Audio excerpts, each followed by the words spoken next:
Last part के and में हमने एक लड़की को देखा था जिसके भाई को एक राजा और उसके एंसेस्टर्स ने मार दिया था। तो वो लड़की सेंट बन के उस राजा के पास आई थी और उसने उसका पूरा एम्पायर डिस्ट्रॉय कर दिया था। जिसके बाद वो एक कॉफिन में रहकर पूरे यूनिवर्स में घूमने लगी थी ताकि वो अपने भाई को ढूंढ सके। जहां आगे हमने उसके भाई को देखा था जिसने पृथ्वी के लियो नाम के बंदे के रूप में जन्म लिया था, जो अपने क्लासमेट्स के साथ रीयूनियन पार्टी में आया था। पर बारिश आने की वजह से वो सभी लोग एक पहाड़ पर आ गए थे जहां उन्हें एक अल्टर के बीच एक कॉफिन दिखा था और वो कॉफिन उन्हें एक यिंग यांग पोर्टल की मदद से दूसरे प्लेनेट पर ले गया था, जिधर उन सभी को एक टेंपल जैसा स्ट्रक्चर दिखा था जिसके बाहर लियो को एक जेड मिला था जो उसने रख लिया था। इसके बाद वो सभी टेंपल के अंदर आ गए थे, लेकिन उन पे कुछ इंसेक्ट्स ने हमला कर दिया था। पर उन लोगों ने टेंपल से मिले मैजिकल वेपन की मदद से कुछ इंसेक्ट्स को मार दिया था, लेकिन वो इंसेक्ट्स की संख्या बहुत ज्यादा थी, इसलिए वो लोग एक फॉर्मेशन बना के अल्टर के अंदर आ गए थे। जिसके बाद वो लोग उन इंसेक्ट्स का सेक्रीफाइस देकर ब्लड की मदद से वहां बने स्टैचू की पावर को जगा रहे थे ताकि उससे यिंग यांग पोर्टल ओपन हो जाए। लेकिन उसी वक्त एक बहुत बड़ा गॉडजिला जैसा बीस्ट उस टेंपल को तोड़ के उस अल्टर के पास आ गया था। अब आगे तो इस पार्ट की शुरुआत में वो गॉडजिला जैसा मॉन्स्टर अल्टर के पास वाली बड़ी फॉर्मेशन को क्रैक करके अल्टर के अंदर आने लगता है, जिसकी वजह से उस अल्टर में उन सबको झटके महसूस होने लगते हैं। तभी पोम्बो लियो से पूछता है कि ये चीज असल में है क्या। इस पे लियो बोलता है कि हो सकता है कि ये उन इंसेक्ट्स का एंशिएंट गॉड हो। अब वो मॉन्स्टर कॉफिन की ओर बढ़ने लगता है, जिसे देखकर सभी लोग इधर उधर भागते हैं ताकि वो उसके पैरों के नीचे ना आ जाए। अब वो उस कॉफिन के पास पहुंच के वो मॉन्स्टर उसके अंदर हाथ डालता है और अंदर वाले कॉफिन को खोलने की कोशिश करने लगता है। पर तभी वो कॉफिन उस मॉन्स्टर को झटका देकर उसका हाथ बाहर फेंक देता है, जिसकी वजह से उस गॉडजिला को बहुत दर्द होता है और वो चिल्लाने लगता है, जिसकी वजह से बाकी सबको बहुत परेशानी हो रही थी। तभी वो मॉन्स्टर फिर से कॉफिन की ओर बढ़ता है, जिसकी वजह से उसके हाथ पर बंधी जंजीरें इधर उधर जाने लगती है, जिससे वो लोग बड़ी मुश्किल से बचते हैं।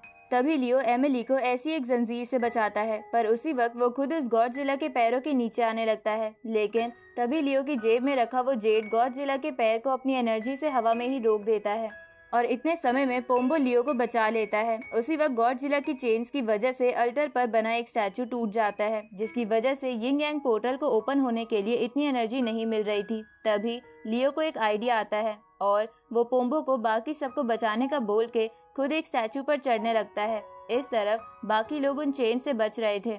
तभी वो गॉडजिला एक अटैक तैयार करने लगता है, पर उनमें से बहुत लोगों के मैजिकल वेपन्स उस अटैक में मर्ज होके उसे डिस्ट्रॉय कर देते हैं। तभी डेनवर का एक चमचा अपनी जान बचाने के लिए अपने क्लासमेट को गॉडजिला के नीचे फेंक देता है। अब वो गॉडजिला बहुत ज्यादा गुस्सा हो गया था क्योंकि वो अंदर वाले कॉफिन को नहीं निकाल पा रहा था, इसलिए वो जोर जोर से कॉफिन पे मुक्के मारने लगता है, जिसकी वजह से वो चेन्स और भी तेजी से हिलने लगती है और उनमें से एक चेन पर लटककर लियो एक स्टैचू के सबसे ऊपर पहुंच जाता है। जिसके बाद वो उस जेड को लेकर उस मॉन्स्टर की तरफ कूदता है, जिसकी वजह से मॉन्स्टर पर लगा ट्रैप एक्टिवेट हो जाता है और वो उसे मारने लगता है। साथ ही इसकी वजह से निकलने वाली एनर्जी से यिंग यांग पोर्टल ओपन हो जाता है। उसी वक्त वो कॉफिन उन सभी को अपने अंदर ले लेता है, जिसके बाद वो ड्रैगन्स उस कॉफिन को पोर्टल के अंदर ले जाते हैं, जिसके जाने के बाद वो मॉन्स्टर मर जाता है और उसका एनर्जी सोर्स किसी और डीमन के पास चला जाता है, जिसकी वजह से वो जाग गया था। इस तरह वो सभी कॉफिन के अंदर आ गए थे, जहाँ पोम्बो उन इंसेक्ट्स को गाली देने लगता है क्योंकि उनकी वजह से पोम्बो के कई क्लासमेट्स मर गए थे। आगे वो सभी एक जगह बैठ जाते हैं और लियो अंदर वाले कॉफिन को ध्यान से देखने लगता है। तभी उसके पास एमिली आती है और लियो से कहती है कि इस कॉफिन पर बना डिजाइन तो किसी मैप की तरह लग रहा है, लेकिन ये मैप किसने बनाया है। इस पे लियो बोलता है कि जिन चीजों को आज हमने देखा वो हमारी समझ से दूर है, शायद ये सब किसी एलियन सिविलाइजेशन से जुड़ा है। तभी एक क्लासमेट कहता है कि पता नहीं ये सब क्या चीज है, पर चलो हम थोड़ी देर सो जाते हैं, हो सकता है जब हम फिर से उठे तो हम अर्थ पर हो। अब उनमें से कुछ लोग सो जाते हैं और कुछ अपने चाहने वालों को याद करने लगते हैं। थोड़ी देर बाद हम उसी बंदे को देखते हैं जिसने डेनवर के कहने पर लियो को मारने की कोशिश करी थी। तभी वो बंदा अपने सीने को दबाकर जमीन पर गिर जाता है, तो उसके पास बैठा लियो उसे देखने लगता है। उसी वक्त आवाज सुन के बाकी सभी जाग जाते हैं। तभी पोम्बो उस बंदे की वाइटल्स चेक करता है और उसे पता चलता है कि वो मर गया है। ये सुन के वहाँ खड़े सभी लोग हैरान हो जाते हैं। तभी इस मौके का फायदा उठाने के लिए डेनवर लियो से कहता है कि तुम बहुत ही गंदे हो, तुम्हें भले ही उस पे गुस्सा आ रहा था पर तुम्हें उसे मारना नहीं चाहिए था। ये सुन के लियो कहता है कि मैंने उसे नहीं मारा।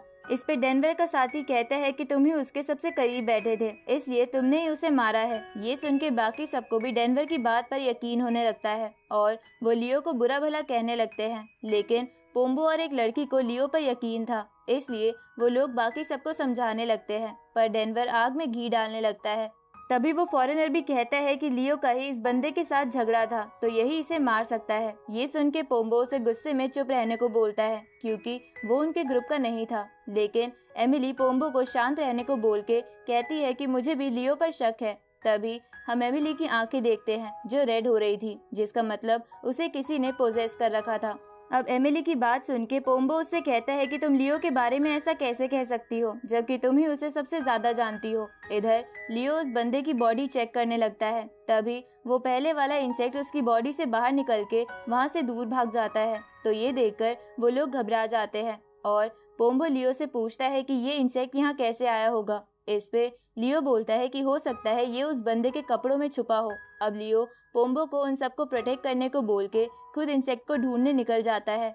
इसके बाद लियो उस कॉफिन के चारों ओर उस इंसेक्ट को ढूंढने लगता है। तभी वो इंसेक्ट ऊपर से लियो पर हमला करता है, लेकिन लियो उसे मार देता है। उसी वक्त लियो का हाथ कॉफिन से टच होता है, जिसकी वजह से कॉफिन पर बने सिंबल्स चमकने लगते हैं, जिस पे लिखा था कि अच्छाई का रास्ता किसी भी मुसीबत को खत्म कर सकता है। तभी पोम्बो लियो से पूछता है कि क्या तुम्हें वो इंसेक्ट मिला।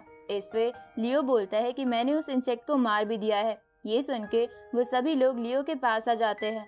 तभी वो कॉफिन पर बना मैप एक रास्ता दिखाने लगता है, जिसे देखकर लियो कहता है कि ये तो शायद यूनिवर्स के किसी स्टार सिस्टम का मैप लगता है, जिसे हमारे साइंटिस्ट ने भी बहुत सालों पहले ढूंढा था। इसके बाद लियो बोलता है कि इस मैप के अकॉर्डिंग ये कॉफिन कई सारे प्लैनेट से होके गुजरेगा और इसका आखिरी स्टॉप बिग डीपर नाम का प्लैनेट होगा। उसी वक्त उन्हें बहुत तेज झटके लगने लगते हैं। इधर हम बाहर का सीन देखते हैं, जहाँ वो ड्रैगन्स उस पोर्टल के थ्रू उस कॉफिन को एक और प्लैनेट पर ले आए थे। उसी समय सही वक्त पर वो कॉफिन उन सभी को बाहर निकाल देता है, क्योंकि उनके बाहर निकलते ही वो कॉफिन एक गहरी खाई में गिर जाता है। ये देखकर सब लोग घबरा जाते हैं, क्योंकि उनके यहाँ से निकलने का इकलौता रास्ता उनसे बहुत दूर हो गया था। तभी डेनवर कहता है कि मैं तो यहाँ नहीं रुकने वाला, मैं यहाँ से जा रहा हूँ। इस पे लियो उसे कहता है कि हर चीज एक रीजन की वजह से ही होती है, हमें बस वो रीजन ढूंढना होगा, जिसके बाद हम शायद वापस घर जा सकते हैं। ये सुन के पोम्बो लियो का साथ देते हुए कहता है कि हाँ, तुम सही कह रहे हो, हमें एक साथ ही रहना चाहिए। ऊपर से ये प्लेनेट तो थोड़ा बहुत अर्थ की तरह ही लग रहा है। इस पे एमिली पूछती है कि क्या इस प्लेनेट पर ह्यूमंस होंगे। ये सुन के लियो कहता है कि वो तो हमें इस पहाड़ से नीचे उतरकर ही पता चलेगा। अब वो सब एक साथ उस माउंटेन से नीचे उतरने लगते हैं। तभी हम उनके ऊपर से एक बहुत बड़े बर्ड बीस्ट को जाता देखते हैं और इसी के साथ ये पार्ट यहीं खत्म होता है।